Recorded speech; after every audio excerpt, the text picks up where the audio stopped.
డైరెక్ట్గా మనమే పడ్డామనుకోండి, ఉండం మనం, ఏం ఉండదు భూమి. అందువలన 7 కిరణాలను మాత్రమే మన భూమి మీద పడేట్టుగా చేసేటువంటి ఆయన ఆ ప్రజాపతి. అది కథ ఇది. మరి ఈ 27 మంది ఎవళ్ళండి అన్నారు. ఈ 27 నక్షత్రాలను మనం చూస్తున్నాం, 27 ఆర్క్స్.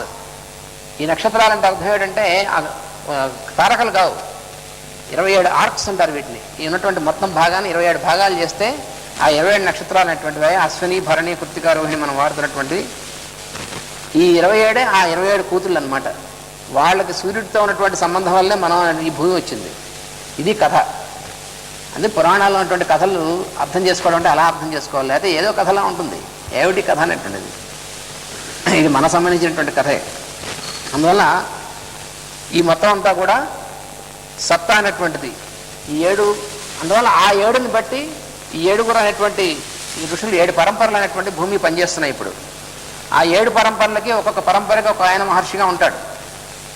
అటువంటి వాళ్ళందరూ వాళ్ళే అప్పుడు కృష్ణుడు అవతరించినప్పుడు వాళ్ళందరూ కూడా భౌతికమైనటువంటి కక్షలో అవతరించారు.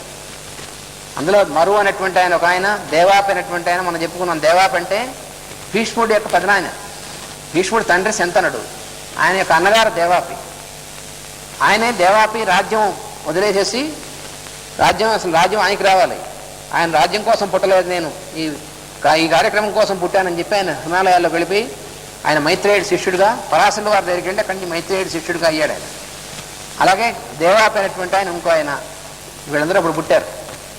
వాళ్ళు అప్పటి నుంచి కూడా పనిచేస్తున్నటువంటి వాళ్ళు ఈ మైత్రేయుల వారితో.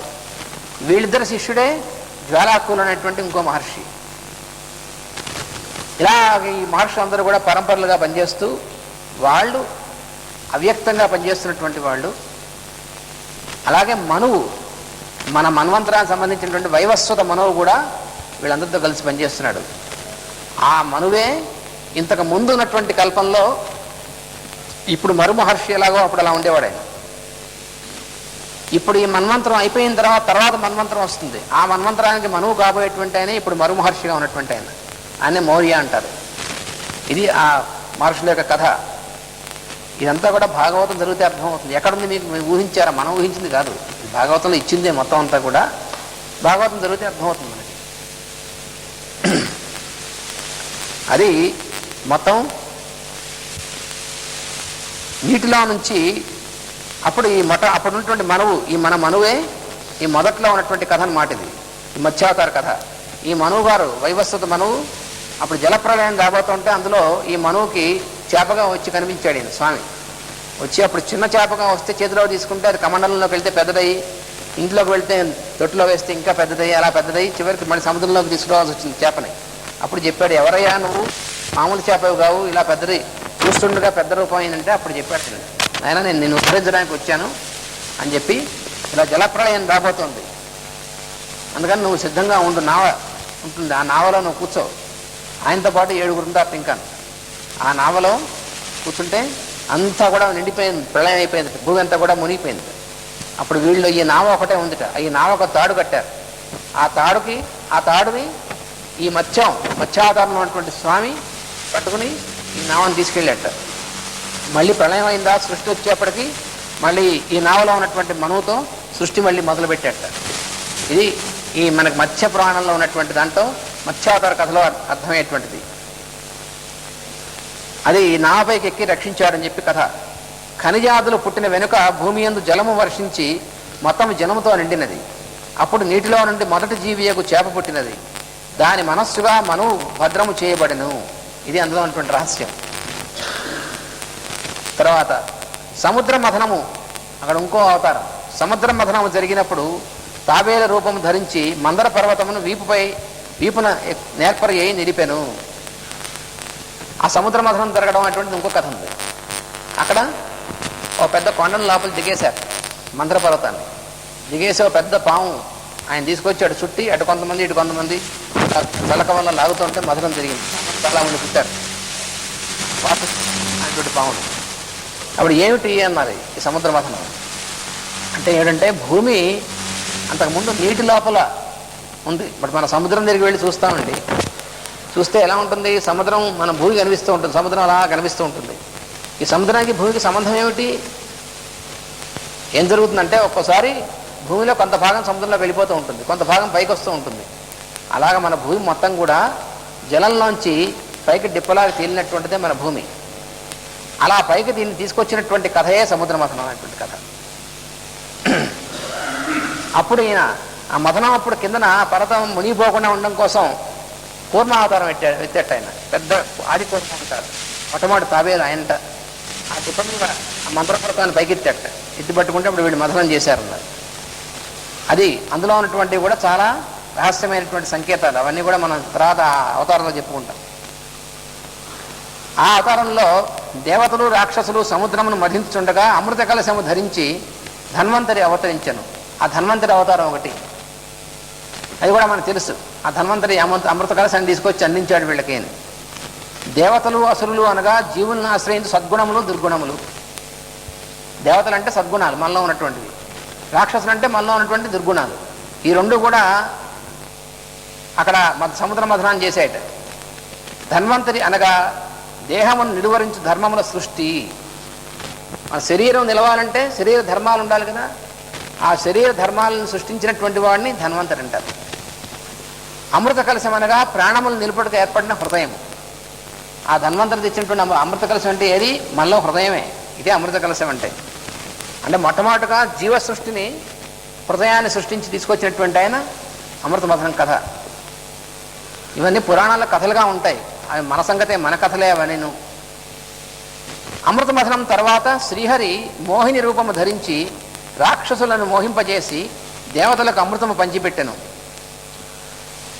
అంటే ఏమన్నారంటే, అప్పటికి దేహాదుల యందు స్త్రీ పురుష భేదము ఆవిర్భావం అగుటయు మనస్సునందు పరస్పర వ్యామోహం ప్రారంభమయ్యాను. అది అక్కడి నుంచి మోహిని అవతారం ఎత్తడం స్వామి అంటే అర్థం ఏంటంటే, అప్పటిదాకా స్త్రీ పురుష భేదం అనేటువంటిది కాదు. అప్పుడు స్త్రీ పురుష సృష్టి అనేటువంటి దృష్టి మోహిని అవతారం రావడం అంటే, అప్పుడు వ్యామోహం అనేటువంటిది ఏర్పడమే. వీళ్ళ అమృతం మీద వ్యామోహం ఏర్పడి వీళ్ళందరూ ఒకరితో వాళ్ళు లేవడం అనేటువంటిది. మొదట మోహిని, తర్వాత వ్యామోహము, తర్వాత నరసింహావతారం. నరసింహుని రూపమున స్తంభము నుండి ఉద్భవించి హిరణ్యకశిపుని చంపి ప్రహ్లాదుని రక్షించను. తానే దేవుడని తక్కిన వారు అంగీకరింపగలను అను సామాజికమైన ఆసురగుణమే హిరణ్యకశిపుడు. అది హిరణ్యకశిపుడు. హిరణ్యకశిపుడు అప్పుడెప్పుడో ఉండి చచ్చిపోయిన వాడే కాదు, ఇప్పుడు కూడా హిరణ్యకశిపులు ఉంటారు. నేనే దేవుణ్ణి, నన్నే మీరందరూ కూడా చూడాలి అనేటువంటి వాడందరూ కూడా హిరణ్యకశిపుడే. భగవంతుడు అనేటువంటి వాడు అంతర్లోనూ ఉన్నటువంటి అంతర్యామి అనేటువంటి వాడు ప్రహ్లాదుడు. అంతర్లోనూ చూసేటువంటి వాడు ప్రహ్లాదుడు. అంతలోనూ కాదురా నాలోనే ఉంటాడు, ఇంకెవరోనూ ఉన్నాడంటే అంత అన్నటువంటి వాడు హిరణ్యకశిపుడు. ఎందుకంటే ఎప్పుడూ ఉంటాడు, ఆ లక్షణం ఎప్పుడూ ఉంటుంది. ఈ గుణమును బ్రద్దలు కొట్టిన వెనుక రక్షింపబడు ఆహ్లాదమే ప్రహ్లాదుడు.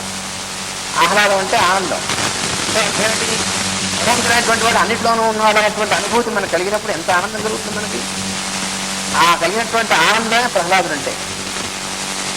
దానికి కావలసిన సంకల్ప స్వరూపం ఒక శ్రద్ధయే నరులో ఉన్న సింహము. అది నరసింహం అంటే. మనలో అది ఎప్పుడు కలుగుతుంది? ఈ బద్దలు కొట్టాలి ఈ స్తంభాన్ని. ఈ స్తంభం అంటే అర్థం ఏమిటి? నేను తప్ప, నాలో తప్ప ఇంకెక్కడా భగవంతుడు లేడు అనేటువంటిది ఆ స్తంభం. లిమిటేషన్ అనమాట అది. దాన్ని బద్దలు కొట్టడమే నరసింహావతారం అంటే. అప్పుడు మనకి ఆహ్లాదం కలుగుతుంది. తర్వాత వామనుడుగా అవతరించి బలిచక్రవర్తిని 3 పదములు యాచించి 3 లోకములు ఆక్రమించాను. తర్వాత అవతారం అంటే అర్థం ఏమిటి? 3 పదాలు అంటే అర్థం మామూలుగా సినిమాలు చూస్తుంటాం. 3 అడుగులు ఇలా, ఒక అడుగంతా భూమిని చేశాడు, ఒక అడుగులా పెట్టాడు అని. అది కాదు. 3 అడుగులు అంటే అర్థం ఏంటంటే, మనకి 3 లోకాలు ఉన్నాయి. ఒకటి ఏమిటంటే ద్రవ్యమయమైనటువంటిది, ఇంకోటి శక్తిమయమైనటువంటిది, ఇంకోటి ప్రజ్ఞామయమైనటువంటిది అనేటువంటివి 3 లోకాలు ఉన్నాయి.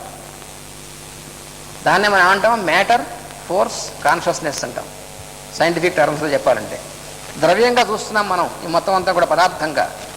ఈ ద్రవ్యంగా కట్టుకున్నటువంటిది ఎలా కట్టుకుంది? దీని ముందు శక్తిమయమైనటువంటి దానివల్ల ద్రవ్యం కట్టుకుంది. మనం చెప్పుకున్నాం 3 లోకాలు అనేటువంటివి. ఈ శక్తి అనేటువంటి తరంగాలు ఎక్కడి నుంచి వచ్చాయి? ప్రజ్ఞ అనేటువంటి దాని నుంచి వచ్చాయి. అందుకని ప్రజ్ఞామయమైనటువంటి లోకాన్ని ఆదిత్య లోకం అంటారు, శక్తిమయమైనటువంటి లోకాన్ని రుద్రలోకం అంటారు, ద్రవ్యమయమైనటువంటి లోకాన్ని వసులోకం అంటారు. ఇది మనం చెప్పుకున్నాం. అందువల్ల ఈ 3 లోకాలు, దీన్నే ఈ ముల్లోకాల్లోనూ అంటూ ఉంటారు చూసారా, అది ముల్లోకాలు అంటే. ఈ 3 లోకాలు అనేటువంటివి ఇక్కడే ఉన్నాయి. ఈ 3 లోకాలకి ఆధిపత్యం ఉన్నటువంటి ఆయన త్రిలోకాధిపతి అంటారు ఆయన్ని. అందువల్ల ఈయన ఏం చేశాడంటే ఈ 3 లోకాలను 3 అడుగులుగా అడిగట్టు ఈయన. శక్తిమయ, ద్రవ్యమయ, శక్తిమయ, ప్రజ్ఞామయమగు వ్యక్తి నిర్మాణమే 3 పదములు. అందరి జీవభావమే బలి. అందుకని బలి చక్రవర్తి అంటే ఎవరు? వీటిలో ఉన్నటువంటి జీవభావం ఆయన బలి చక్రవర్తి. ఆయన ఏం చేశాడంటే విశ్వజిత్ యాగం చేసేట, అంటే విశ్వం మొత్తాన్ని జయించేట ఆయన. అలా జయించడం వల్ల త్రిమూర్తి త్రైలోక్యాధిపత్యం వచ్చింది ఆయనకు కూడా. దాన్ని ఆక్రమించు దైవభావమే వామనుడు. అప్పుడు ఈ 3 లోకాల్లోనూ కూడా తన యొక్క అస్తిత్వం, తన యొక్క అంతర్యామిత్వాన్ని చూసేట్టుగా చేసినటువంటి ఆయన బలి, ఆయన వామనుడు. అందుకని వామనుడుగా దిగొచ్చాడు ఆయన. అయితే వామనుడు అంటే పొట్టివాడు కదండి, పొట్టివాడుగా ఎందుకున్నాడు అన్నాడు. అంటే ఆయన మొత్తం అంతటికీ అధిపతి అంతా వ్యాపించి ఉన్నవాడు అయినప్పటికీ ప్రతి అణువులోనూ, చిన్న అణువులో కూడా ఆయన చిన్నవాడు కనిపిస్తాడుగా, అది వామనుడు అంటే. ప్రతి పరమాణువులోనూ కూడా అంతర్యామిగా ఉంటాడు. ఈ పరమాణువులో అంతర్యామిగా ఉన్నటువంటి వాడు ఎంత ఉంటాడంటే చాలా చిన్నవాడుగా ఉంటాడు. కానీ ఈ చిన్నవాడే మొత్తం వ్యాపించినటువంటి వాడు. అది అందులో ఉన్నటువంటి రహస్యం. అణోరణీయాన్ మహతో మహీయాన్ అనేటువంటిది. దాన్ని ఆక్రమించు దైవభావమే వామనుడు. ఈ అవతారమునకు ముందు మానవుడు భౌతిక దేహంతో సృష్టింపబడలేదు. అది కూడా ఒక సంకేతం. అప్పటిదాకా ఇంకా భౌతిక దేహం రాలేదు ఈ వామనావతారం రాకముందు.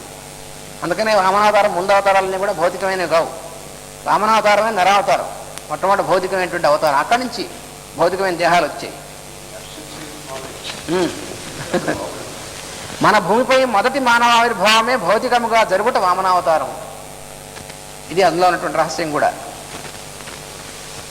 అప్పుడు బలిచక్రవర్తిని, అయితే బలిచక్రవర్తిని తొక్కేశాడు అని మళ్ళీ కొంతమంది ఇది తెలియక వాడు అందరిని జయించాడు కాబట్టి వాడిని తొక్కిపారేశాడు. తొక్కిపారేయడం కాదు, ఎప్పుడూ పోయేటువంటి పదవి కోరినటువంటి వాడు ఇంద్రుడు, వాడికి ఆ పదవి ఇచ్చాడు. బలిచక్రవర్తి ఏం కోరాడు? నువ్వు నిరంతరం నా ఎగిరి ఉండాలని కోరాడు. తన యొక్క సాన్నిధ్యాన్ని వాడికి ఇచ్చాడు. విష్ణు యొక్క పదాన్ని ఆయన ఎత్తిన పెట్టాడు. అంటే అర్థం ఏమిటి? ఈ మొత్తం అందరికి కూడా అంతర్యామి ఎవడో ఆయన యొక్క సాన్నిధ్యం ఆయనకి ఇచ్చాడు. వాడేమో ఎప్పుడూ ఉంటే పోయేటువంటిది అడిగినటువంటి వాడు ఇంద్రుడు, వాడికి అది ఇచ్చాడు. కథ జాగ్రత్తగా చదువుకుంటే అర్థమవుతుంది, తొక్కేయడం కాదు వాడిని. ఆ తర్వాత అవతారం పరశురాముడి యొక్క అవతారం అన్నారు. పరశురాముని అవతారము ధరించి బ్రాహ్మణ ద్రోహులైన పరిపాలకులను వెదిగి 21 మారు భూప్రదక్షిణం చేసి వధించెను. మానవ జాతిలో అనాగరికములైన హింసలు, పరిపాలకుల నిరంకుశత్వము ప్రబలినప్పుడు యుద్ధమును పరిష్కార మార్గముగా చేసి దాని తర్వాత మానవుల్లోని బ్రహ్మశక్తి, రక్షణాత్మకమైన క్షత్రియ శక్తి, పరస్పర పరిపోషకములను గుర్తించుటకు ముందు జరిగిన ప్రయత్నమే పరశురామావతారం. దాని ఫలితము శ్రీరామావతారం. అందువల్ల బ్రహ్మశక్తి అంటే ఇక్కడ బ్రాహ్మణ్ క్యాస్ట్ అని అర్థం కాదు. బ్రాహ్మణులు, క్షత్రియులు అంటే ఇక్కడ మనం క్యాస్ట్ని ఎప్పుడు గుర్తు చేసుకోకూడదు. వీటిల్లో మన కులాలు కాదు అది. ఆ బ్రహ్మశక్తి ఎప్పుడైతే దానికి దెబ్బ వస్తుందో పరిపాలకులైనటువంటి వాళ్ళ వల్ల, అప్పుడు మళ్ళీ దాన్ని ఆ హింసాత్మకమైనటువంటి దాని అంతటి కూడా తీసిపారేసి మళ్ళీ సరైనటువంటి విధంగా బ్రహ్మశక్తిని మళ్ళీ క్షాత్ర ధర్మాన్ని ఉద్ధరించారన్నమాట ఆ అవతారం. అందుకనే ఆ వెంటనే శ్రీరామ అవతారం వచ్చింది. ఆ తర్వాత వ్యాసమూర్తిగా అవతరించి భగవంతుడు అల్పబుద్ధులపై కరుణచే వేదములను 4 శాఖలుగా విభజించెను. ఇది రామావతారం తరువాత ఉండవలను. సంస్కృత మూలము కూడా ఇట్లే వ్యత్యాసముగా ఉన్నది, కారణం తెలియదు. ఇది దాని కింద వ్యాఖ్యానం రాశారన్నమాట. నిజానికి వ్యాసుడు ఎప్పుడు వాడు రామావతారం తర్వాత కదా వచ్చింది, కానీ ముందు రాశారు భాగవతంలో. ఎందుకు రాశారో తెలియదు. మొదటి ప్రతికి లేఖక ప్రమాదము వాటిల్లి ఉండవచ్చును. ద్వితీయ స్కంధముల రామావతారమే ముందు చెప్పబడినది. భాగవతంలో ఆర్డర్లో మాత్రం తర్వాత ముందు రామావతారమే చెప్పారు, కానీ ఇక్కడ ముందు చెప్పినప్పుడు వ్యాసావతారం ముందు చెప్పారు. తర్వాత దేవకార్యము కొరకు రాజుగా దిగివచ్చి రామావతారమున బహుపరాక్రమములు చూపెను. మానవ జాతి పుట్టిన వెనుక ప్రభువు రాజధర్మము అనగా ఎట్టిదో లోకమునకు ఉదాహరణముగా దిగి వచ్చిన అవతారమే రామావతారం. అందుకని ప్రభు అనేటువంటి వాడు ఎలా ఉండాలి అనేటువంటి ధర్మాన్ని నెలకొల్పేందుకు వచ్చినటువంటి అవతారం రామావతారం. తర్వాత బలరామకృష్ణులుగా అవతరించి లోకము యొక్క పాపభారం తగ్గించెను. భారము తగ్గించడం అనగా పూతన మొదలు భారత యుద్ధానంతరం వరకు చేసిన దుష్ట సంహారం, అది భారం తొలగించడం అంటే. దీనివల్ల ధర్మ సంస్థాపనం ఉద్దేశింపబడింది. ఇది నేటి వరకును భగవద్గీత రూపమున జరుగుతున్నది. అందువలన బలరామావతారం కూడా ఆయన యొక్క అవతారమే, ఆయన యొక్క అంశే. కలియుగము మొదట రాక్షసులకు సమ్మోహనము కలిగించుటకై కీటక దేశమున బుద్ధుడై అవతరించెను. ఇది ఇంకో అవతారం. రాక్షసులను సమ్మోహనం చేయుటనగా కామక్రోధాదులను వానిచే ప్రేరేపింపబడిన దుష్టులను ప్రేమ మార్గమున ప్రభావం లేని వారిగా చేయుట. అందువల్ల బుద్ధావతారం అనేటువంటిది మళ్ళీ ఎత్తాడు ఆయన. తర్వాత యుగసంధి యందు పరిపాలకులు దొంగలై ప్రజలను దోచుకొందరు. వారిని సంహరించుటకు కలికి అను పేర విష్ణుయసుడను బ్రాహ్మణులకు పుత్రుడై శంబళ గ్రామమును జన్మింపగలడు. అది ఎప్పుడు కలియుగం చివర, ఇప్పుడే కాదు. ఇప్పుడు చాలామంది కలికి అవతారం చెప్పేసి గొడవ చేస్తున్నారు. కలియుగం అయిపోయింది, కలికి అవతారం. ఈ మధ్య ఒక ఆయన నేనే కలికి అవతారాన్ని అని చెప్పి పెద్ద పేపర్లలో అడ్వర్టైజ్మెంట్ కూడా వేశారు, కలికి భగవాన్ అని. ఇవన్నీ కూడా నకిలీ కలికి అవతారాలు. ఎందుకంటే కృష్ణుడు వాసుదేవుడుగా ఉన్నప్పుడు పౌండ్రకుడు అనేటువంటి వాడు, వాడి పేరు కూడా వాసుదేవుడే, పౌండ్రక వాసుదేవుడు. అరే నేను అసలు వాసుదేవుడిని, వాడెవడు నా పేరు పెట్టుకున్నాడు అని చెప్పి వాడు యుద్ధానికి వస్తాడు ద్వారక మీదకి. వాడే పైగా వాడు కృష్ణుడి యొక్క చక్రం ఉంది కదా, కృష్ణుడు సుదర్శన చక్రం ఉంది, అందుకని సుదర్శనమైనటువంటిది ఒక వస్తువు అనుకుని వాడు ఒక ఇనప చక్రం చేయించుకున్నాడు, పెద్ద చక్రాన్ని. వాడు అది బండి మోసుకొచ్చేవాడు వాడు వెనకాల. వాడు సత్తు సన్నాసి. వాడు కృష్ణుడు లేనప్పుడు యుద్ధానికి వస్తాడు. ఆ తర్వాత కృష్ణుడి చేతిలో చస్తాడు వాడు పౌండ్రకుడు. కృష్ణుడు సాత్యకి తాగొట్టాడు వాడిని. అలా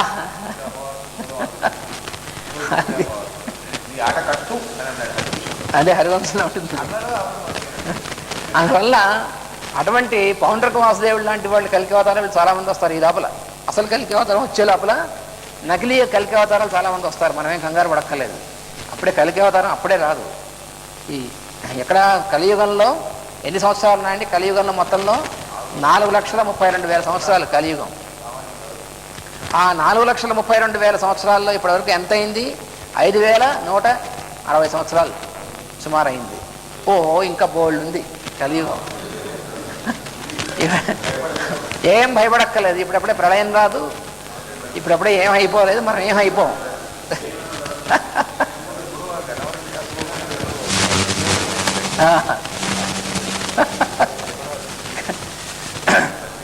అయితే మరి చాలామంది జ్యోతిష తత్వవేత్తలు చాలామంది కలియుగం అంటూ ఉంటున్నారు. అది ప్రతి యుగంలో కూడా, ప్రతి యుగంలోనూ 4 యుగ ధర్మాలు ఉండేటువంటి పీరియడ్స్ ఉంటాయి, సబ్ పీరియడ్స్ ఉంటారు వాటిని. అలాగే కలియుగం మొదలైనప్పటి నుంచి మొదట కృతయుగ ధర్మాలు, తర్వాత త్రేతాయుగ ధర్మం, ద్వాపరయుగ ధర్మం అయ్యి కలియుగ ధర్మం. ఇప్పుడు కలియుగంలో మరీ కలియుగం ఇప్పుడుంది ఒక ఫేజ్. ఈ ఫేజ్ వస్తుంది ఈ శతాబ్దం చివరిలో. కొత్త ఫేజ్ స్టార్ట్ అవుతుందంటే మళ్ళీ కృతయుగ లక్షణాలతో ఉన్నటువంటి కలియుగం భాగం స్టార్ట్ అవుతుంది. అది వస్తుంది, కానీ అసలు కలియుగం అయిపోలేదు ఇప్పుడప్పుడే. ఈ తెలియక కొంతమంది చాలా ప్రజ్ఞాశాలైనటువంటి వాళ్ళు కలియుగం అయిపోయింది, ప్రపంచం మునిగిపోతుంది, ఏముందని చెప్పి గందరగోళం చేస్తున్నారు. అలా ఏం అయిపోదు, ఏం మునిగిపోదు. మనలో చాలామంది శతాబ్దం తర్వాత కూడా ఉంటాం, కొత్త శతాబ్దం చూస్తాం, ఏం కంగారు లేదు. అందువల్ల ఇది అయిపోవట్లేదు. ఏమి 2000 సంవత్సరం వచ్చేప్పటికి అయిపోతుంది. ఇవన్నీ కూడా పిచ్చి కబుర్లు. అందువల్ల ఆ కలియుగం చివరిలో 4,32,000 సంవత్సరాలు అయిపోయిన తర్వాత కృతయుగం మొదలయ్యే లోపల యుగసంధి అనేటువంటిది వస్తుంది. అప్పుడు కలాప శంబళ గ్రామం నుంచి పుడతాడు. అక్కడ ఉన్నటువంటి విష్ణుయేశుడు అనేటువంటి ఆయన కొడుగ్గా పుట్టి కలికి అవతారంగా అప్పుడు వస్తాడు. అప్పటికి ఇప్పుడున్నటువంటి దానికంటే కూడా ఘోరంగా ఉంటుంది. ప్రభుత్వం ప్రజలను పీడించేటువంటి వాళ్ళు చాలామంది అప్పుడు ఉంటారు. అంటే వీళ్ళు ఇంకా చాలామంది ఇంటెన్సిఫై అవుతారు. అప్పుడు వచ్చి చావగొడతారు వాళ్ళని. అంతేగాని ఇప్పుడు ఈ సత్సనాసులు ఆయన రావక్కర్లేదు. అదే ఇట్లు భగవానుడు హరి అయి అనూహ్యములైన అవతారములను ఎత్తెను. ఇంకను ధర్మమును స్థాపించే ప్రభువులు, ఋషులు, గురువులు, యోగులు కూడా వాని అవతారమూర్తులే. ఎప్పుడెప్పుడు జీవులకు రాక్షస బాధ పెచ్చు పెరుగునో అప్పుడు ఒక అవతారం వచ్చి రక్షించుండును అని చెప్పాడు ఆయన. యదా యదా ధర్మశ్చ గ్లానిర్భవతి భారత అభ్యుత్థానమధర్మశ్చ తదాత్మానం సృజామ్యహం. అంటే ఎప్పుడెప్పుడైతే అలా ఎప్పుడెప్పుడు ఇప్పుడు ఉన్నటువంటి మహానుభావులందరూ కూడా మరి ఆయన అంశం కాదు, వాళ్ళందరూ అవతారాలు కాదు. బాబాగారు ఆయన అవతారమే, మాస్టర్ గారు ఆయన అవతారమే, సివి గారు, ఈ గురువులందరూ కూడా ఇప్పుడున్నటువంటి మహనీయులందరూ కూడా ఎవరైతే నిజంగా పరమ ప్రేమ స్వరూపులుగా ఉండి జీవులను రక్షిస్తున్నారో వాళ్ళందరూ ఆయన యొక్క అవతారాలే. అదే ఆయన చెప్పింది. అందుకని ఎప్పుడు పెట్టినా వస్తానన్నాడు. ఇక కలికి అవతారం వచ్చే లోపల నేను రాకుండా ఉండనని చెప్పలేదు. అది ప్రధానంగా వస్తాను. ఈ లోపల ఈ అవతారాలన్నీ కూడా ఆయనే. అందుకని ధర్మము స్థాపించి ప్రభువులు, ఋషులు, గురువులు, యోగులు ఆయన అందరూ కూడా ఆయన అవతారమూర్తులే. అందుకని ఆయన చెప్పాడు అన్నమాట, పై చెప్పిన అవతార కీర్తనమునందు చాలా రహస్యములు ఇమిడి ఉన్నవి. వాని నిత్యము స్మరించిన వానికి సంసార బంధం తొలగును అన్నారు. అది ఇప్పుడు ఇవాళ మనం చెప్పుకునేటువంటిది. తర్వాత మళ్ళీ వచ్చేటువంటిది రేపు చెప్పుకున్నాం. స్వస్తి ప్రజాస్యమైన హరిజన్న కథనంబు మనుజడబడేని మాపురేపు చాలా భక్తితోడ చదివిన సంసార దుఃఖరాశి బాసి తొలగిపోవు అని హరిభక్తి, ఆయన యొక్క జన్మముల యొక్క రహస్యాలన్నీ మనం చెప్పుకున్నటువంటివి. అటువంటివి ఎవరైతే నిత్యం కూడా మాటిమాటికి కూడా చాలా భక్తితో చదువుతాడో దానివల్ల సంసార దుఃఖం అనేటువంటి తొలగిపోతుంది. అంటే సంసారంలో మనందరం ఉంటాం, అది సృష్టిలో ఉన్నటువంటి భాగమే. కానీ అందులో దుఃఖంతో కాకుండా ఆనందంతో ఉండేటువంటి స్థితి ఆ విష్ణు యొక్క సన్నిధి అనేటువంటిది మనకు ఉంటుంది దీనివల్ల. తర్వాత ఏమంటున్నాడంటే, వినుండు అరూపుండై చిదాత్మకుండై పరగు జీవునికిం పరమేశ్వరుడు మాయాగుణంబులైన మహదాది రూపంబుల చేత ఆత్మస్థానంబుగా విరచితంబైన స్థూల శరీరంబు గగనంబునందు పవనాశ్రిత మేఘ సమూహంబును గాలియందు పార్థివ ధూళి ధూసరత్వంబును ఏ రీతి ఆ రీతి ద్రష్టయగు ఆత్మయందు దృశ్యత్వంపై బుద్ధిమంతులు కాని వారి చేత ఆరోపింపబడు ఈ స్థూల రూపంపు కంటే అదృష్ట గుణంపై అశ్రుతంపైన వస్తువగుటం చేసి వ్యక్తంబు గాక సూక్ష్మంపై కరచరణాదులు లేక జీవునికి ఒండొక రూపంబు విరచితంపైయుండు సూక్ష్ముడైన జీవుని వలన ఉత్క్రాంతి గమనంబులం పునర్జన్మంబు దోచు ఎప్పుడు ఈ స్థూల సూక్ష్మంబులు రెండు స్వరూప సమ్యజ్ఞానంబునందు ప్రతిషేధింపబడుననియు అవిద్యం చేసి ఆత్మను కల్పింపబడినని తెలియు దర్శనంబు జీవుండు బ్రహ్మదర్శనంబునకు అధికారియగు దర్శనంబున జ్ఞానైక స్వరూపంబు విశారదుండైన ఈశ్వరుని దై క్రీడించుచు అవిద్య అనంబడుచున్న మాయ విపరత ఎప్పుడు దాన విద్యారూపంబునం పరిణతయగునప్పుడు జీవోపాధి అయిన స్థూల సూక్ష్మరూపంబు దహించి జీవుండు కాష్టంబు లేక తేజరిల్లు వన్నిచందంబునం దాన విపరతుండై బ్రహ్మస్వరూపంబునం పొంది పరమానందంబున విరాజమానుండగు అగును ఇట్లు తత్వజ్ఞులు చెప్పుదురు అని సూతుండిట్లనియే. ఇప్పుడు కొన్ని ఉదాహరణలతో చెప్పాడు సూత మహర్షి ఇక్కడ తత్వదర్శనం అనేటువంటిది. అదేమిటంటే, గాలి వలన ఆకాశంలో మేఘములు వివిధములైన ఆకారం ధరించున్నవి, అదొక ఉదాహరణ ఇచ్చారు. అంటే మనకి అంతర్యామి యొక్క తత్వం మనలో అందరిలో కూడా ఉంది. అయితే దానికి మనకి ఉన్నటువంటిది ఎట్లా మనం తెలుసుకోవాలంటే కొన్ని ఉదాహరణల ద్వారా తెలుసుకోవాలి. అందుకని సూత మహర్షి ఇక్కడ ఆ ఉదాహరణలు ఇచ్చాడు. మనం గాలిలో ఆకాశంలో చూస్తూ ఉంటాం, మేఘాలు వస్తూ ఉంటాయి. ఆ మేఘాలు రకరకాల ఆకారాలతో వస్తూ ఉంటాయి. ఆ ఆకారాలన్నీ కూడా దేని వల్ల ధరిస్తున్నాయంటే గాలి వలన ధరిస్తున్నాయి.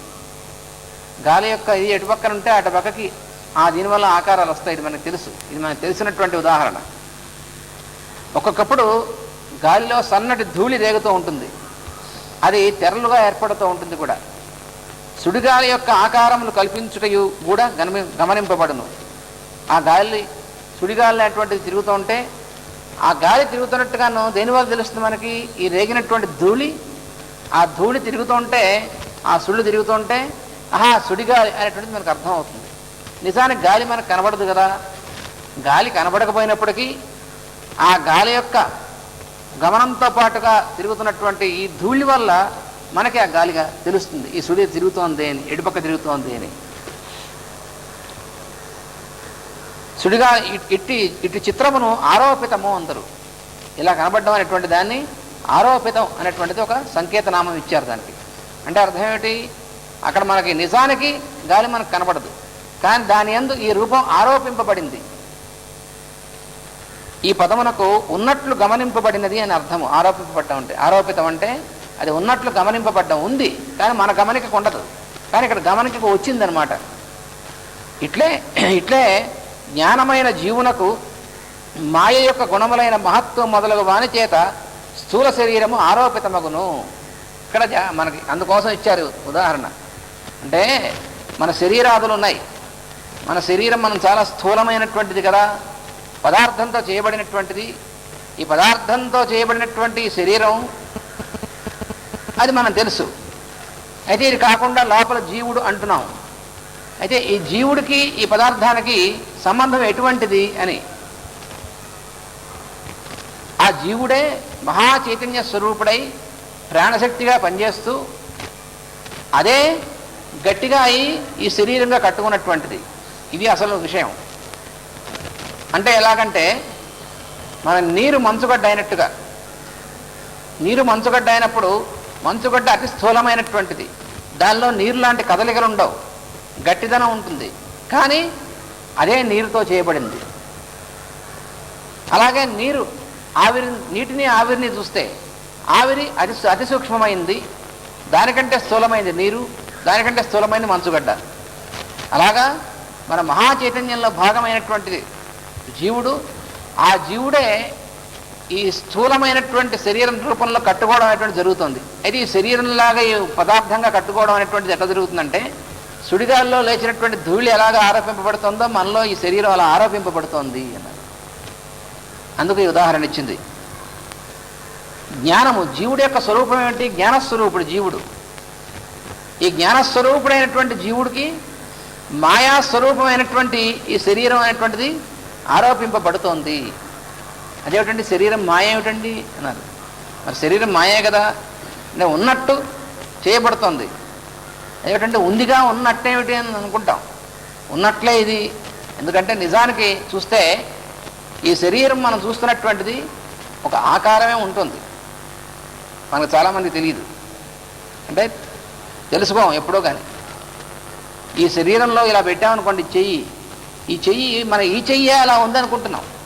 కానీ ప్రతి క్షణము కూడా కొన్ని వేల కోట్ల పరమాణువులు దీంట్లో నుంచి అలా వెళ్ళిపోతున్నాయి, ప్రవాహంలాగా వెళ్ళిపోతుంటే ఈ ఆకారం అక్కడ నిలబడింది. ఈ ఆకారం మనం చూసి ఇది మన చెయ్యి అలా ఉంది అనుకుంటున్నాం మనం. అది ఆరోపితమైనటువంటిది. అంటే ఎలాగంటే ఇంకొక ఉదాహరణ, ఒక నది దగ్గరికి వెళ్ళాం, కృష్ణానది దగ్గరికి వెళ్ళి చూసాం, అక్కడ కూర్చున్నాం ఒడ్డున, ఆ నదీ ప్రవాహాన్ని చూస్తున్నాం. చూస్తే ఆ నదీ ప్రవాహం అలా ఉన్నప్పుడు మనకు ఆ నది ఉన్నట్టు కనిపిస్తూ ఉంటుంది. కానీ ప్రతి క్షణం కూడా మనం చూస్తే, జాగ్రత్తగా పరిశీలిస్తే, ఇప్పుడు మన ఎదురుకుండా ఉన్నటువంటి నీటిలో ఉన్నటువంటి జలకణాలు కావే తర్వాత ఉన్నటువంటివి. ఇప్పుడు మనం చూసి మళ్ళీ చూసే లోపల ఎన్ని కణాలు వెళ్ళిపోయి కొత్త వచ్చాయో, కానీ ఆకారం మాత్రం అట్లాగే ఉంది. చూసారా? మనం దేన్ని నదిని పిలుస్తున్నామండి? ఆ ఆకారాన్ని నదిని పిలుస్తున్నాం, అంతేనా? ఇందులో ఉన్నటువంటి కొన్ని వేల కోట్ల కణాలు ఉంటే వాటిని మనం నదిని అంటలేదు. కానీ నది వేటితో చేయబడింది? ఆ కణాలతో చేయబడింది. కానీ ఆకారం దాని యందు ఆరోపింపబడింది. ఆ ఆకారం ఇప్పుడు అలా ఉంది, ఇంకొంత దూరం వెళితే ఆకారం మారచ్చు. అది కొంత దూరం వెళ్ళిన తర్వాత ఇవే నీళ్లు అక్కడ వెళ్ళేప్పటికీ ఇక్కడ సన్నగా ఉన్నటువంటివి అక్కడ సాగర్ దగ్గరికి వెళ్ళేప్పటికి ఇంకా వెడలిపోలే, ఇంకా పైకి వెళ్ళేప్పటికి ఇంకా పెద్దగా కనిపిస్తూ ఉంటుంది, ఆకారం మారిపోలే. కానీ ఇవే కణాలు అక్కడికి వెళ్ళేప్పటికి ఆకారం మారుతున్నాయి. అందువల్ల ఈ ఆకారం వంటిది మన శరీరం.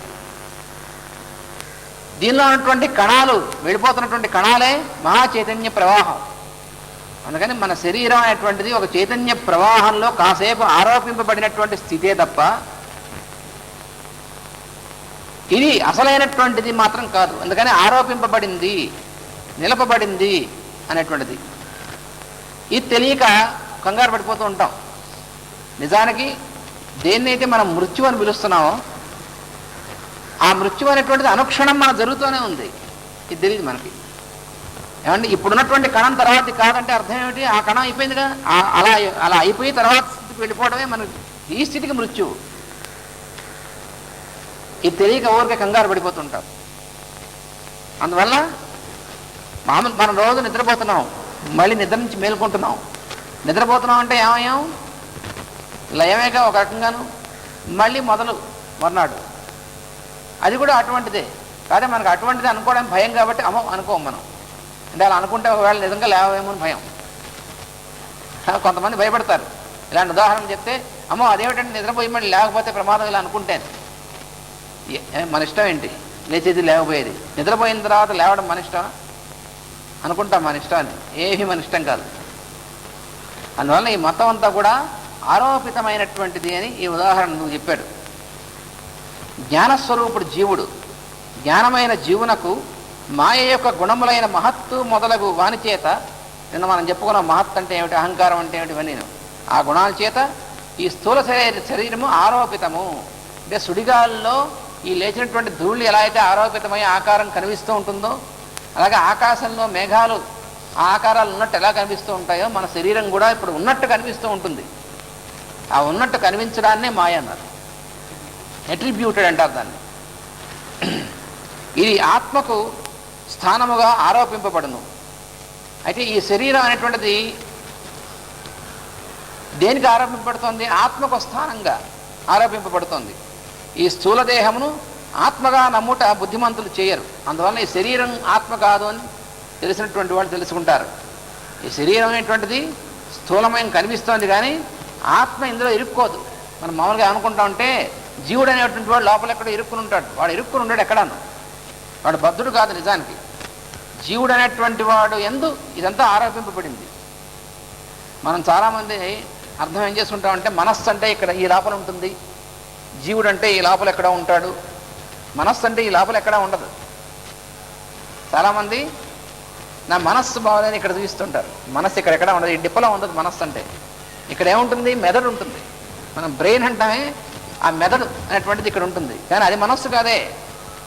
అదేమిటండి మరి అంటే మెదడు అనేటువంటిది మనస్సు మనలో పనిచేయడానికి కావాల్సినటువంటి కేంద్రం, ప్రధాన కేంద్రం. అది వాహనం అన్నమాట. అది brain is the seat of mind అన్నారు. అందుకే master, brain is the seat of mind. అంతేగాని అది మనస్సు కాదు. మనస్సు ఇక్కడ ఇరుక్కోదు. మనస్సు అనేటువంటి దాని యందు మన శరీరం తేలుతూ ఉంటుంది రా అబ్బాయి అన్నారు మాస్టర్. చక్కటి ఉదాహరణ ఇచ్చారు. నీటి మీద మంచుగడ్డ ఎలా తేలుతూ ఉంటుందో మన మనస్సు అనేటువంటి దాని యందు మన శరీరం తేలుతూ ఉంటుంది. అంటే మనస్సు అనేటువంటిది మొత్తం అంతా ఆవరించి ఉంటుంది. దానిలో మన శరీరం స్థూలంగా తేలుతూ ఉంటుంది. ఈ మనస్సు దేంతో చేయబడిందో శరీరం కూడా దాంతోనే చేయబడింది. నీరు దేంతో చేయబడిందో మంచుగడ్డ కూడా దాంతోనే చేయబడింది కదా. కానీ స్థితి భేదం అంతే. అలాగ మనస్సు అనేటువంటి దాని మీద శరీరం తేలుతూ ఉంటుంది. అంతేగా మనస్సు ఓ చోట ఇరుక్కుని ఉండదు. అటువంటిదే ఇది కూడా. ఆత్మ వల్ల స్థూలదేహం అనేటువంటిది ఆత్మ అనేటువంటిది కాకుండా ఆత్మమయముగా దర్శించరు. అంటే దేహమే ఆత్మ అనేటువంటిది కాదు. ఈ దేహం అనేటువంటిది ఆత్మ అనేటువంటి దాని యందు ఆరోపింపబడింది. ఇది తెలియ కొంతమంది వేదాంతులు ఏం చెప్తారంటే అసలు దేహం ఆత్మకి సంబంధం లేదు, దేహాత్మభావం ఏమిటి, అదేంటి బొర్రలు పాల్గొట్టుకుంటారు. దానిలో వాదోపవాదాలు, తర్కము, దాని గురించి మళ్ళీ ఒక పెద్ద ఇది ఇవన్నీ చేసి అసలు అంత బుర్రలు కొట్టుకోవాల్సింది ఏం లేదు. చాలా సింపుల్. అది ఆత్మయందు శరీరం అనేటువంటి స్థితి ఆరోపింపబడింది. చక్కటి ఉదాహరణ భాగవతంలో ఇచ్చింది. అందుకని చాలా సింపుల్గా డైరెక్ట్గా ఇచ్చినటువంటి ఉదాహరణలు ఉంటే దానికోసం పెద్ద పెద్ద హడావిళ్ళు చేసి తర్కం పెట్టి దాన్ని వాదించుకుని చావగొట్టుకుంటూ ఉంటారు పెద్ద పెద్ద సభల్లో. ఏం కంగారు పడాల్సింది, ఆ భాగవతం చదువుకుంటే అర్థమవుతుంది మనకి. ఇది ఎవరు చదువుకున్నా అర్థమయ్యేటువంటిదే కదా. మనకు కనిపించేటువంటి ఉదాహరణ. తర్వాత ఇంకోటి ఏం చెప్పారు, దుమ్ము సుడిగాలిలో ఆకారముగా ఏర్పడి కనిపించినప్పుడు దుమ్ము కన్నా వేరుగా అదృశ్యమైన సుడిగాలి ఆకారం ఒకటి దాని వెనుక ఉన్నది. ఇది కూడా మనకు తెలుసు. ఆ గాలి యొక్క ఆకారం ఉంది కాబట్టే ఈ దుమ్ముకి ఆకారం ఏర్పడింది. ఏమండి, ఆ సుడిగాలికి గాలికి ఆకారం ఉండబట్టే ఆ ఆకారాన్ని బట్టి ఈ దుమ్ముకి ఆకారం ఏర్పడింది. అది దీనికి ఆకారం ఎక్కడి నుంచి వస్తుంది? అసలు పైకి లేవలేదు గాలి లేకపోతే. గాలి లేకపోతే దుమ్ము దానంతటి పైకి లేస్తుందా? అందువల్ల గాలి వల్లే లేచింది. గాలి యొక్క ఆకారం వల్ల దీనికి ఆకారం ఉంది. దీని ఆకారం మనకు కనిపిస్తుంది, గాలి ఆకారం కనిపించదు. అక్కడ ఉంది తమాషా అంతా. అట్లే మన స్థూల శరీరము వెనుక సూక్ష్మ శరీరము మరి యొక్క శరీరము, సూక్ష్మమగు మరి యొక్క శరీరం ఉన్నది. ఇది మనం తెలుసుకోవాల్సినటువంటి. దాన్ని ఈథరిక్ బాడీ అంటారు సైంటిఫిక్ టర్మ్స్లో. అంటే మన శరీరం, ఈ భౌతికమైనటువంటి శరీరం మనకు కనిపిస్తుందే, దీనంబడే దీని వెనకాతలే అదృశ్యమైనటువంటి సూక్ష్మ శరీరం అనబడేటువంటి శరీరం ఉంటుంది. ఆ శరీరం గాలిలా కనబడదు. ఈ శరీరం ధూళిలా కనబడుతుంది. ఇది గుర్తుంచుకోవాలి. ఉదాహరణ గుర్తుంచుకుంటే మనకి సూక్ష్మ శరీరానికి స్థూల శరీరానికి ఉన్నటువంటి సంబంధం చాలా తేలిగ్గా గుర్తుంటుంది.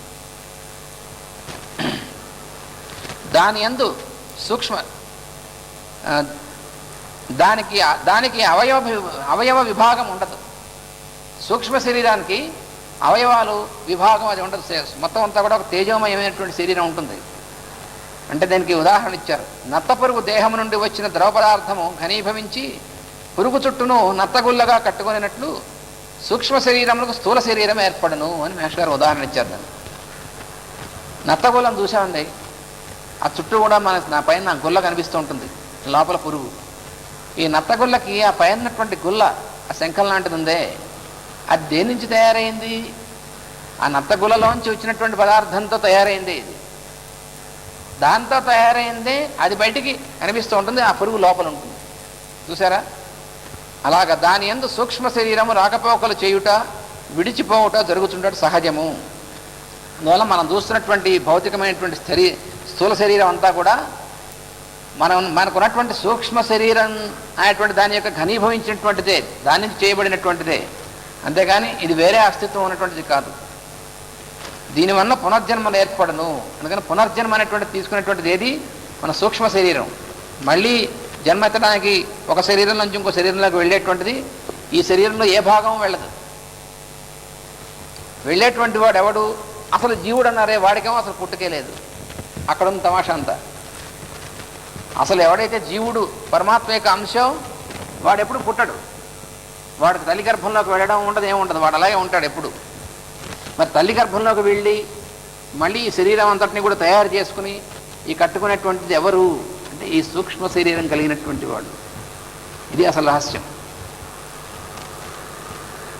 అయితే మరి ఈ జీవుడు ఈ శరీరానికి సంబంధించినటువంటి కనెక్షన్ ఎప్పుడు వస్తుంది అన్నారు. ఇది చాలా అంతర్రహస్యం, అంటే లోపల ఉన్నటువంటిది అనమాట. ఈ శాస్త్రంలో తప్ప ఎక్కడ తెలియదు. అంటే మనం తెలుసు, మనం అందరం పుడుతున్నాం, కానీ ఎలాగా అంటే మనకు తెలుసు తండ్రి యొక్క శుక్రకణం తల్లి యొక్క గర్భంలోకి వెళ్ళడం. కానీ తండ్రి యొక్క శుక్రకణంలో ద్వారా తల్లి గర్భంలో ప్రవేశించేటువంటిది కూడా ఈ సూక్ష్మ శరీరమే. దీన్నే కాజల్ బాడీ అంటారు ఈ టర్మ్స్లో, సైంటిఫిక్ టర్మ్స్లో. అదే వెళుతుంది. మరి అసలు వాడు ఎక్కడికి గర్భస్థుడు కాడు. అది రహస్యం. మన కృష్ణ జనంలో ఉన్నటువంటి రహస్యం కూడా అదే. శ్రీకృష్ణుడు ఆయన జన్మించినప్పుడు దేవకీదేవి గర్భం నుంచి ఆ శిశువు బయటకు పుట్టిన తర్వాత అప్పుడు అంతదాకా దేవకీ వసుదేవులకు దర్శనం ఇచ్చినటువంటి తేజో రూపం ఒకటి, చతుర్భుజ శంఖచక్రాలతో ఒక రూపం, తేజో రూపం. ఆ రూపం ఆ చిన్న శిశువుగా అయ్యి ఆ శిశువు మీద ముద్రింపబడిందిట. అది కృష్ణ జన్మం అని చెప్పి భాగవతంలో ఉంటుంది. మనకి పురాణ పురుషుల్లో కూడా మాస్టర్ స్పష్టంగా రాశారు. అది ఎవరి గురించి కథ? అది భగవంతుడు అయినటువంటి వాడు మనకి మోడల్ ఆయన. దాని ప్రకారమే జీవులు పుట్టేది. అందుకని మనం కూడా మనందరికీ కూడా జన్మ అనేటువంటిది ఎట్లా కలుగుతుంది? అసలైనటువంటి జీవుడు తల్లి గర్భంలో ప్రవేశించేటువంటి వాడు కాదు, వాడు ఎప్పుడూ అక్కడే ఉంటాడు. అలాగా వాడు తండ్రి యొక్క ఆ సూక్ష్మ శరీరం, తండ్రి యొక్క జీవు ఉంటుంది, సూక్ష్మ శరీరం ఉంటుంది, దాని దగ్గర ఉంటాడనమాట. ఈ తల్లి గర్భంలోంచి పెరుగుతున్నటువంటి సూక్ష్మ శరీరంలోంచి కట్టుకున్న స్థూల శరీరం బయటకు వచ్చిన తర్వాత ఆ క్షణంలో ఇది వెళ్ళి అక్కడ ముద్రితం అవుతుంది. అది జరిగేటువంటిది. ఆ ఫోటో నెగిటివ్ లాగా. అది ఇది అర్థం కావడం చాలా కష్టం. అందుకే రహస్యం అన్నారు. రహస్యం అంటే చెప్పకూడదని కాదు. ఈ శాస్త్రాలు రహస్య శాస్త్రాలు అంటే అర్థం ఏంటి? ఎవరికి చెప్పరట వాళ్ళు అని అర్థం కాదు. చెప్పినా బుర్రకు ఎక్కదుట అని. అది రహస్యం అంటే ఎప్పుడు మన బుర్రలోకి వెళ్ళాలో ఆ ఎవల్యూషన్ వచ్చేంత వరకు చెప్పినా ఎక్కదని అర్థం. కానీ రహస్యం అంటే చెప్పరని అర్థం కాదు. ఎంతవరకు ఎక్కాలో అంతవరకు ఎక్కుతుంది. ఒక లోపల ఉంటుంది, ఎక్కడికి వినది మాత్రమే ఎక్కడికి పోదు ఈ శాస్త్రం. మిగతా శాస్త్రాలు మనం మామూలుగా డబ్బులు ఇచ్చి కొనుక్కుంటామే. చదువు కొనుట అంటారు. ఎటిన్లో అనేవారు చదువు కొనుక్కున్నారు. ఇప్పుడు మనం అలాగే చేస్తున్నాం, కాలేజీకి వెళ్ళి చదువు కొనుక్కుంటాం. ఆ కొనుక్కునే చదువు ఇలా వచ్చి అలా పోతుంది. అది పనికి మారింది. అది కానీ ఇది ఒకసారి లోపల పడింది పోదు. ఆత్మవిద్య ఇది. అందుకని ఇది ఈ మనస్సుకి, ఈ కింద ఉన్నటువంటి మనస్సు కాదు, ఆ లోపల ఉన్నటువంటికి వెళుతుంది అది. అందుకని ఇప్పుడు గుర్తు లేకపోయినా కంగారు పడక్కర్లేదు. అది లోపల ఉంటుంది సంస్కారంగా. అది మళ్ళీ ఎప్పుడు మనకి భాషించాలో అప్పుడు భాషిస్తుంది. అలా ఇచ్చేటువంటివి ఈ శాస్త్రాలన్నీ కూడా. అందువల్ల అది అసలు మన జన్మరహస్యం. మూడోది, స్థూల సూక్ష్మ శరీరములు రెండును ఆత్మచేతనే నిండి ఉన్నవనియు వాని యందు అంతకన్నా మరి ఒకటి అనున్నది లేదనియు తెలియుటయే స్వస్వరూపముగా తెలియుట. స్వస్వరూప జ్ఞానం అంటూ ఉంటారు వేదాంతులు. అంటే ఏమిటో చెప్పరు. పెద్ద పెద్ద ఇంతలా గ్రంథాలు రాస్తుంటారు, ఉపన్యాసాలు చెప్తుంటారు. స్వస్వరూప జ్ఞానం రావాలి అంటే ఏమిటి? స్వస్వరూప జ్ఞానం అంటే చాలా సింపుల్గా చెప్పారు ఇక్కడ భాగవతంలో. స్థూల సూక్ష్మ శరీరాలు రెండు మనకు అర్థమయ్యాయి కాబట్టి ఈ రెండును ఆత్మచేతనే నిండి ఉన్నవి. ఆత్మ అనేటువంటిది వెలుగే తప్ప ఈ రెండు కూడా స్థూల శరీరము ఆత్మతో నిండి ఉందే, సూక్ష్మ శరీరం ఆత్మతో నిండి ఉంది. ఈ రెండు ఆత్మతో నిండి ఉన్నవే తప్ప ఇంకో పదార్థం అంటూ లేదురా అబ్బాయి అన్నది. ఈ తెలియడమే స్వస్వరూప జ్ఞానం అంటే. ఇంతకంటే ఏం ప్రమాదం ఏం లేదు. ఓహో ఏదో పెద్ద హడావడి ఏం అక్కర్లేదు. ఇది ఎంత సింపుల్ స్వస్వరూప జ్ఞానం అంటే. స్థూల శరీరం మనకు తెలుసు, సూక్ష్మ శరీరం అంటే ఏమిటో కొంచెం అర్థమైంది మనకి. ఈ రెండు కూడా ఆత్మతోనే చేయబడినటువంటిది, ఇంకో పదార్థమే లేదు. దీనికి ఇంకొక ఉదాహరణ కూడా ఇచ్చారు. ఇక్కడ బృహదారణ్యక ఉపనిషత్తు అనేటువంటి దాంట్లో ఒక ఉదాహరణ ఇచ్చారు. ఈ మొత్తం అంతా ఎలా కట్టుకుంటాడండి ఆత్మ అనేటువంటిది? ఈ ఆత్మ ఈ సూక్ష్మ శరీరంగా స్థూల శరీరంగా కట్టుకోవడం ఎలా వస్తుంది? ఏ పదార్థంతో కడుతున్నాడండి అంటే ఈ సృష్టికర్త అయినటువంటి బ్రహ్మ ఈ సృష్టిని ఎలా కడుతున్నాడో చూడన్నాడు. దాంతో ఏమర్థమైందండి అన్నారు. దానికి కూడా ఇంకో ఉదాహరణ చెప్తున్నాను, అక్కడే ఇచ్చాడు. యదా ఊర్ణనాభి అన్నాడు. ఊర్ణనాభి అంటే అర్థం ఏంటంటే, ఊర్ణం అంటే సాలిపురుగు. సాలిపురుగు యొక్క గూడు చూడరా అబ్బాయి అన్నాడు. అదేమిటండి దానికి దీనికి సంబంధం ఏంటండి? చూడు అర్థం అవుతుంది అన్నాడు. మనం చూడం కదా, చూస్తాం కానీ ఏమిటో తెలియదండి. సాలిపురుగు సాలి గూడు కట్టుకుంటుంది, దానికి కావాల్సినటువంటి రా మెటీరియల్ పదార్థం ఎక్కడి నుంచి తెస్తుందండి?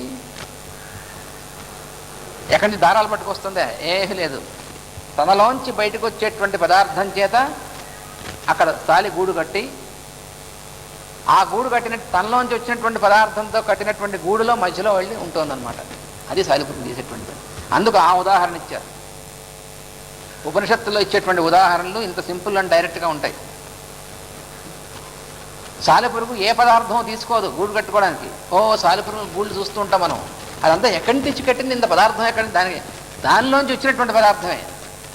అలాగే బ్రహ్మ కూడా ఈ సృష్టిని తనలోంచి బయటికి తీసుకొచ్చి కట్టాడు ఈ సృష్టి అంతాను. అదే మోడల్లో మన జీవుడు, మనం కూడా ఈ ఆత్మ అనేటువంటి వాడు లోపల నుంచి ఆత్మ పదార్థాన్ని తీసుకొచ్చి సూక్ష్మ స్థూల శరీరాలుగా బయటికి కట్టుకున్నాడు. కట్టుకుని అందులో తానే మళ్ళీ లోపల కేంద్రంలో ఉంటాడు. ఎలా అయితే సాలిపురుగు కేంద్రంలో ఉంటుందో అట్లా ఉంటాడండి. ఇది ఉదాహరణ. ఈ జ్ఞానం వలన స్థూల సూక్ష్మదేహములు రెండును ఆరోపింపబడినవే కానీ లేవని తెలియను. ఇప్పుడు అర్థమైంది మనకి. స్థూల శరీరం అన్నా సూక్ష్మ శరీరం అన్నా కూడా ఇది లోపలటువంటి ఆత్మ చేత కట్టుకుని ఆరోపింపబడింది, కానీ నిజానికి ఆత్మ ఒకటే ఉంది. ఈ శరీరాలు అసలైనటువంటి అస్తిత్వం కాదు. అది తెలుసుకోవాలి. ఇది ఎప్పుడు తెలుసుకుంటామో మనం, అప్పుడు మనకి ఈ శరీరం రావడం పోవడం గురించి భయం ఉండదు. లేకపోతే ఓహో ఎంత భయం అండి. దీన్ని ఇంకోటి ఇచ్చారు. మంచుగడ్డ తెలియని వానికి నీటిపై మంచుగడ్డ అయిన మరి ఒక పదార్థం తేలుతున్నట్టు అనిపించును. కొత్తగా చూసేవాడికి మంచుగడ్డ నీళ్ళ మీద తేలుతూ ఉంటే నీరు మీద మంచుగడ్డ అనేటువంటి ఇంకో పదార్థం తేలుతుంది అనుకుంటాడు. ఈ రెండిట్లోనూ ఉన్నటువంటిది ఒకటే అని తెలియనటువంటి వాడికి అవి రెండు వస్తువులుగా గమనింపబడును. నీరును మంచుగడ్డ అయిన ఒకే ద్రవ్యమునకు గల రెండు తాత్కాలిక స్థితులను తెలిసిన వారి దృష్టికి అందరి ద్రవ్యమునందు ఏకస్థితి సిద్ధించును. ఈ రెండిట్లోనూ ఉంది ఒకటే అనేటువంటి తెలిసినటువంటి వాళ్ళకి రెండుగా చూసినా చూసేప్పుడు రెండు కనిపిస్తుంది, కానీ రెండు కూడా ఒకటే అనేటువంటిది లోపల మనకు తెలుస్తుంది. ఆరోపితములైన రెండు స్థితులను వ్యవహారమునందు వినియోగింపబడగా జ్ఞానము తన యందు ఉండును. లోపల జ్ఞానంగా ఉంటుంది మనకి. అంటే మంచుగడ్డలో ఉంది, నీళ్ళలో ఉంది, ఒకటే అనేటువంటిది. ఉపయోగించుకునేప్పుడు ఆ రెండింటినీ ఉపయోగించుకుంటాం మనం. మంచుగడ్డని మంచుగడ్డగా ఎలా కావాలో ఉపయోగించుకుంటాం, నీరుగా ఉపయోగించుకుంటాం. కానీ మనకి లోపల జ్ఞానం మాత్రం ఈ రెండింటిలో ఉంది, ఒకటే అనేటువంటిది తెలుస్తుంది. అట్లే జ్ఞానికి స్థూల సూక్ష్మ శరీరం నందు వ్యవహారముతో నిమిత్తము లేక ఆత్మజ్ఞానము సిద్ధించును. దీనిని తెలియని స్థితి అవిద్య అనబడును. ఇలా స్థూల సూక్ష్మ శరీరాలు అనేటువంటి రెండు ఒకటే ఆత్మ అనేటువంటి దాంతో కట్టుకున్నాయి అని తెలియకపోవడం ఉందే, ఆ తెలియకపోవడాన్ని అవిద్య అన్నారు. అది కూడా టెక్నికల్ టర్మ్, ఒక సంకేతంగా చెప్పారనమాట. అవిద్య వలన జీవి దుఃఖమును కొని తెచ్చుకొనును.